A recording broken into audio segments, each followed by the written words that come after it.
Kapatid ay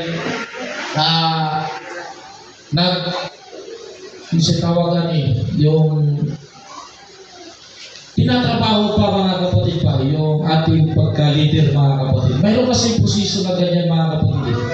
Babasahin natin mamaya. Kasi ang mga namiminuno mga kapatid sa isang iglesia ay mayroon dapat pakunawa at higit sa lahat mga kapatid, mayroong pusong mapagpakumbaba ang isang leader. Basahin natin ito mamaya mga kapatid. Ito muna.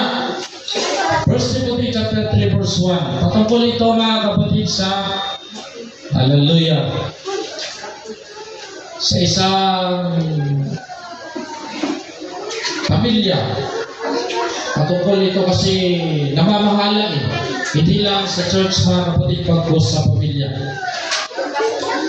Hallelujah.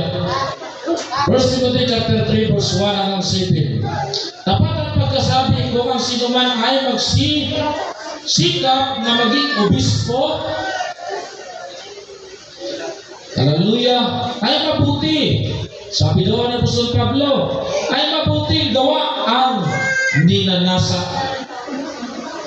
Mabuti ang ninanasa ng isang tao kung siya'y magiging obispo o magiging isang mangangaral, mabuting dinanais.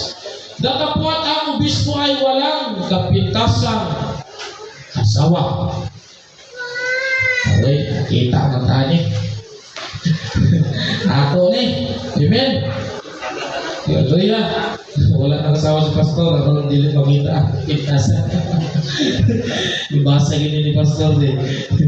Datapwat ang obispo ay walang kapintasang asawa ng isa lamang. Hallelujah. Isa lamang babae. Tinutukoy dito sa pamilya. Mapagpigil, mahinahon.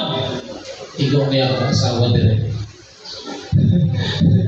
Praise the Lord. Amon ni tanan. Hallelujah. Mag-aralan tayo dito mga kapatid. Thank you Lord. Amen. Hallelujah. Mahinahon ang pag-iisip. Mahusay. Mapagpatuloy. Ang isang pamumuno sa iglesia mga kapatid, pangunahan ng kanyang pamilya. Mapagpatuloy. Sapat na makapagturo. Hindi magulo.